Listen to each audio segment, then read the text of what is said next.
Waxman. I'm actually here at the One World Festival, which is outside Bath. I'm teaching here this week. I have been practicing macrobiotics for the past 30 years, so I'm fairly ancient. I actually do have 7 children. They aren't here with me, so it's a bit of a vacation. And I started back in the 80s. Good, that's it. Okay, so you're going to pan out now and meet your interviewer, Michael Maloney, here, and I'm interviewing Melanie Waxman, formerly known as Mel B, back in the 70s, Melanie Brown. Melanie, I'd like to ask you, there you were living the English dream. You had a great house, great family, a couple of brothers, lived in the country, great schooling, great food, I guess. What made you flip over to Oriental diet, if you like? Let's be honest, Michael, you know what they say about the British cooking. Yes. Actually, I had a great appetite for life and for food, so I did really love the so-called boring English food. But I was searching, and I was in the fashion world, so I was always worried about my weight, which happens to a lot of young women when they're 18, between 18 and 20. And so I did sort of search around for what I thought might be an ideal diet, and that consisted on living on cottage cheese and pita bread.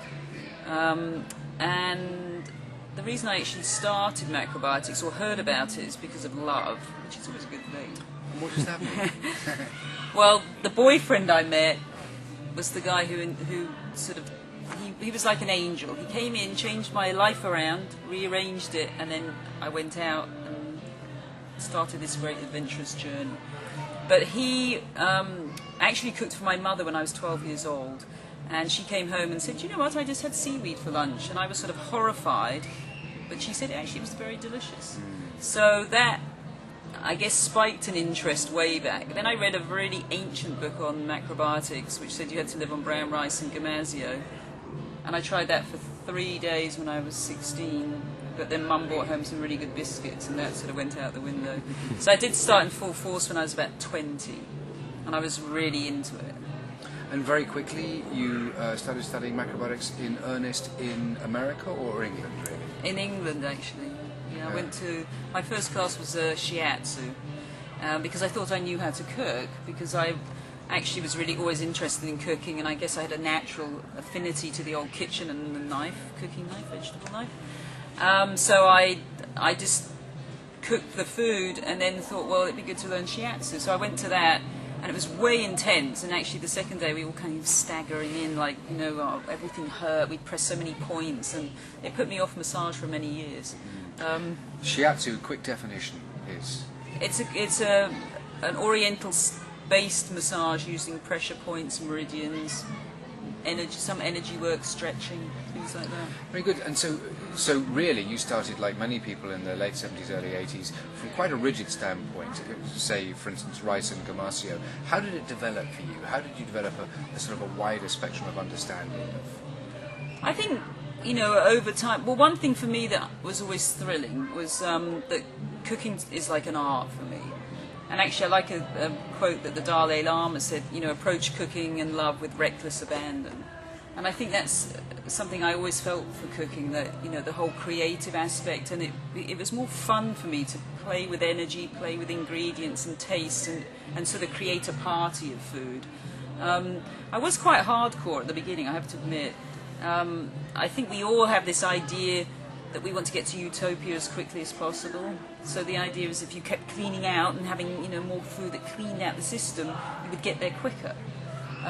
The back of that is that you could have your head in a bucket of ice cream, you know, on a weekend, and wonder what happened. Yeah, making balance. Yes. Maybe is a better word, but I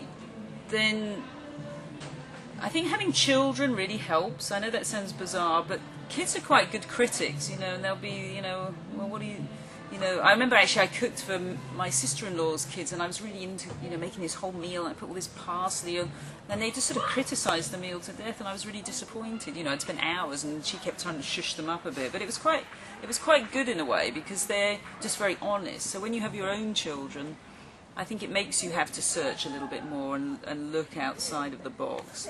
But also, just from observation, and being practical, you know, that style, I don't think led to feeling more open and more broad and having a more sort of well-rounded life, because it just made you feel more and more closed off in a way and more separated from everybody else in the world. It became slightly exclusive. Well, it's a radical departure, isn't it? There you are, you have all the orthodox food that we're used to eating, and suddenly you're going to say goodbye to all that. You're not even going to impersonate the dishes, you're going to be on the receiving end of a completely new culinary invention, if you like. So what was it like making the change from old ingredients, chemicalized salt instead of sea salt, good old-fashioned dairy foods and stuff like that, going across to more soya bean products and stuff like that?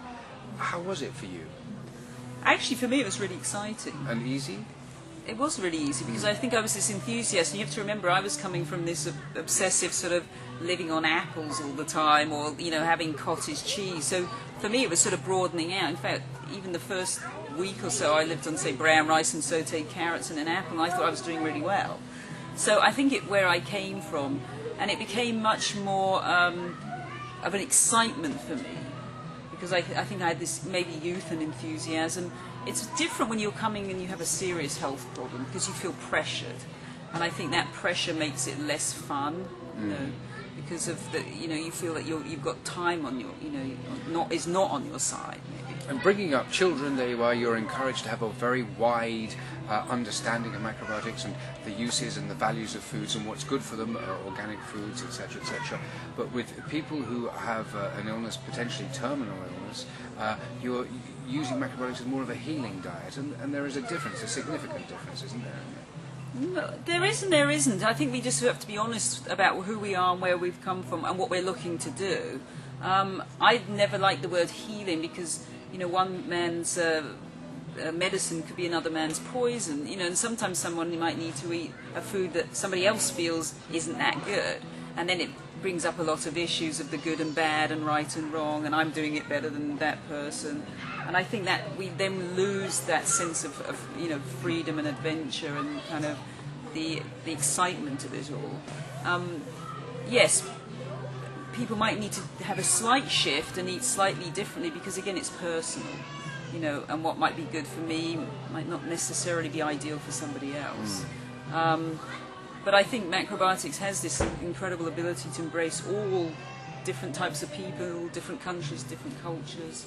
You know. The obvious change you've made is going from a very extreme understanding of diet, just gamasio, which is sea salt and sesame seeds ground together, with brown rice and some sautéed carrots, to a much wider menu. Absolutely. Okay, and macrobiotics is still changing today. What are the sort of changes that you've noticed? You've been riding that wave, probably.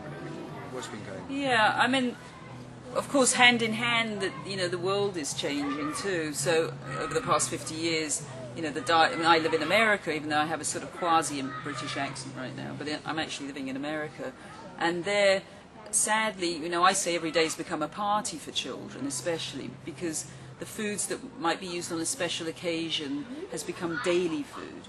So that means they, you know, French fries, hamburgers, sodas, ice cream, cake, pizza is a regular diet for a child and many adults. So what's happening is people are eating more and more of that and actually getting less and less from it. So it's like a country of being overfed yet undernourished, because you don't really get nourishment from that kind of food. So you need more of it to get a little bit of energy. Interesting. Yeah, whereas traditionally people ate more simply, more from the earth, so you had direct energy from the earth, and then that was, you know, those foods were for special occasions or like a party.